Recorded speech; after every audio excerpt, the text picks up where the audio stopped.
Audio and sound design are without a doubt one of the most underrated and overlooked parts of the entire creative video process and in filmmaking. No matter what niche you find yourself in, including the sports creative industry, you need to understand that if you want to make better videos now, it's not always what you see on screen, but what you hear as well. I'm going to quote Danny Kavertz here, but audio is truly 50% of the entire video viewing experience from an audience perspective. Obviously, having beautiful visuals and good video quality is one thing that you can do to draw a viewer into your video to start with, but in order to keep them invested in watching for longer, having proper audio and great sound design is an amazing way to immerse your viewer into the world you're trying to create and keep them watching for longer. Specifically on the sports filmmaking and videography side of things, I think so many people obviously focus in on the visual aspect in terms of the camera, the lens, color grading, that they don't actually realize that half the battle is in building a good soundscape using sound design and recorded audio to take a good video and turn it into a great one. I feel like when you're starting off, a lot of sports videographers feel like you can get away with just putting a soundtrack underneath your video and not worrying about the rest of the audio experience. I should know, because when I started off, that was all I would really do, and I would really pay no mind to the actual sound design behind the video itself. And at times that's totally fine, especially if time is of the essence. But when you really start to play around with layering sound and building a world in your video by using audio, it can truly take your content to the next level. I'm going to show you guys two quick examples of what I'm talking about here, and you tell me which one you think is more impactful.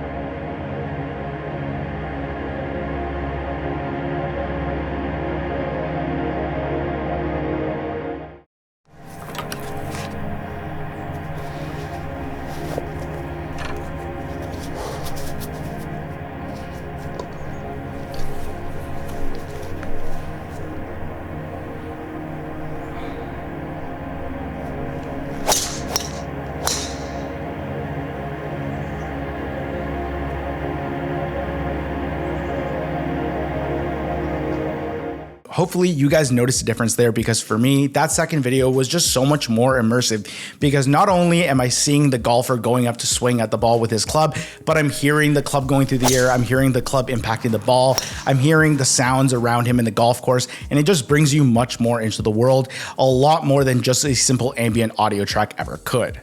Now, you can go to pretty much any filmmaking channel here on YouTube, and they'll definitely have a tutorial or two on how they build their sound design in their videos. And a lot of people will probably tell you to go and find sound effects on a website like Artlist or Epidemic Sound. I've used both of these, and they're great resources in terms of building your library of sound effects. However, there is one drawback to these, and that is that they cost money. And I know when you're just starting off in the sports videography space, there isn't a lot of moolah rolling in. Trust me, I've been there before. I know the struggle at the start. And so telling you to go to get one of these subscriptions when there's not a lot of money in the first place is a bit of a hard sell for me to tell you guys. So in this video today, I'm actually going to go through how I capture my own high quality audio and sound effects when I'm out in the field shooting sports, no matter what the sport is, and then how I use it in my videos to enhance it using sound design. The video you saw off the start is a quick cinematic cut from a short film I'm working on with one of my best friends, and you can argue that the best part of the video, and the one that seems to be grabbing most people's attention, is the sound design I employed in the video. Not only are you able to actually see someone golf, but you're able to hear and immerse yourself in that world as well. All of the audio, except for the ambient track underneath, was captured on site while I was shooting the video with my friend, using nothing more than one of these on-camera shotgun microphones and also a pair of headphones to monitor levels as I was shooting it. Now, if you currently shoot sports video without using an external microphone, I'm going to stress the importance in buying any external microphone you can in order to enhance the audio that you capture while you're shooting video. The built-in microphones on camera bodies have obviously come a long way, but they in no way come close to beating one of these directional shotgun microphones when it comes to capturing audio directly into your camera. When you're just starting off, next to your camera and the lenses, audio and a good microphone is one of the most important investments you can make. These guys might run you around $200 to $300, but they're good and versatile in almost any single situation. I use these things all the time when I'm shooting sports videos, whether it's capturing ambient audio, the sound of the crowd, the sound of the action right in front of me. I use this for interviews as a boom mic overhead of my talent. I use these when I'm vlogging. I use these for YouTube videos. I know right now I'm using a podcast microphone, but I can use this in exchange for this at any point, and it's still very good quality. Don't sleep on investing in one of these at the start. It pays its value off in spades down the line. Every single piece of audio in that earlier sequence is captured using this microphone. This is the Godox VDS M2. Godox was kind enough to send me this and a few other pieces of gear just to try out earlier last month, and so far I'm pretty impressed with the audio that has come out of this microphone in comparison to things I've used in the past. By the way, this is not an ad, this is not a sponsored video. Godox is in no way paying me to say anything about this. They just send me a bunch of gear because they liked my channel and liked my content, so thank you to the good people of Godox for sharing this.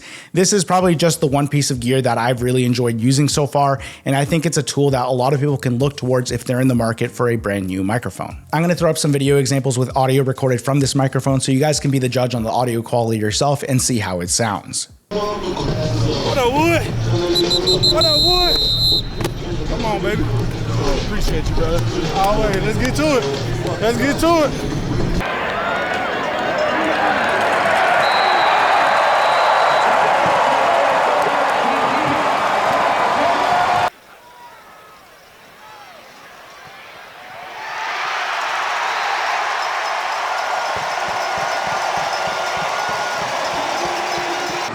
Different over here, man. It's different when you in tenfold field, man. We protecting the hammer.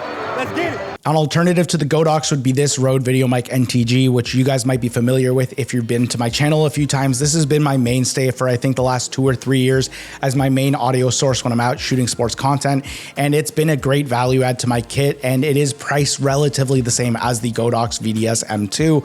So these are two very good options if you're looking for on-camera shotgun microphones. There are two specific features on both of these that I really enjoy, and that is the -20 dB pad and the safety channel, both features that are great for people who shoot in loud, unpredictable environments such as a sporting event.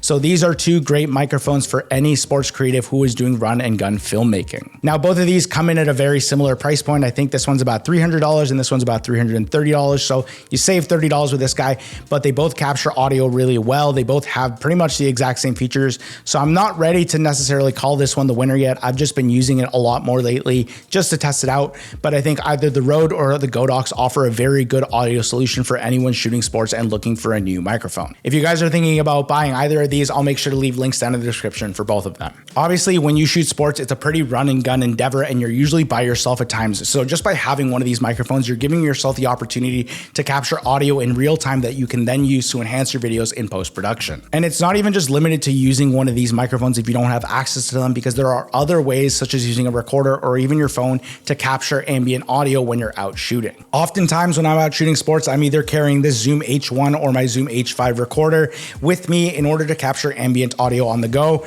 It's as easy as just hitting record and putting it down next to me while I'm shooting video in order to capture ambient sound that I can then take into post-production and use in my sound design. You technically don't even need a recorder like this to capture ambient audio. These are really handy tools, but your iPhone has the same effect. Sometimes I'll just bring up my phone, say I left this at home or the batteries are dead. I'll open up the voice notes app and I'll let it record ambient audio in the same way right next to me while I'm shooting. And then afterwards you can transfer it to your computer and use it in post-production in the same way. This is the last thing I'm going to talk about in this video, but it's probably the most important part of the entire audio capture process to make sure you get the most high quality audio possible, and that is to bring a set of headphones with you whenever you are out shooting. Even if it's using a set of earbuds like this, taking the time to monitor your audio can make a huge difference in the quality of audio that you capture. For reference, I monitor using the levels shown on my camera screen, and I try to make sure that my audio levels are anywhere between -6 and -12 decibels. Technically, you could just look at the screen and not need a pair of headphones, but by actually listening to the audio you're capturing, you're able to correct if it's too low or if it starts to get too loud and starts peaking. It's better to be safe than sorry, so anytime I'm out of the house shooting sports, I usually have these in my fanny pack or in my pocket ready to go at a moment's notice, and I usually just keep them plugged in while I'm shooting and one of them in my ears at all times. These very headphones were the ones I used while recording the golf short film with my friend, and you guys heard it, the audio sounds great just because I was taking the time to monitor my audio using these guys, making sure my levels were just fine, so they sounded great straight out of camera. Now, I'm not in any means pretending to be an expert on audio. If I'm being very honest with you guys, I think capturing and editing audio is definitely one of the weaker points of my creative repertoire so far, and something I'm practicing and striving to get better at every single day. Whether you're building an environment using the sound of a crowd reacting to a game, or getting players to talk to the camera after a big win, or even things like a body check against the glass in hockey, or a golfer hitting a golf ball with a driver, there are so many ways you can combine audio with videos to add more depth to your content and making it more than just a pretty set of images. Using audio to invoke your viewer's sense of sound is one of the best ways to make a memorable viewing experience for anyone watching your content, and it helps them stand out amongst the rest. That being said, I can't stress how important it is for you guys to make sure you're capturing your own high quality audio when you're out shooting in order to enhance your videos with sound design in post-production, in order to make videos that are just going to be more captivating and engaging for your audience. Sound design and audio is obviously a much bigger topic than just what I covered today. So if you guys want more content on this, let me know in the comments down below. And if you guys have any questions, let me know in the comments as well, and I'm happy to answer them whenever I get a chance to.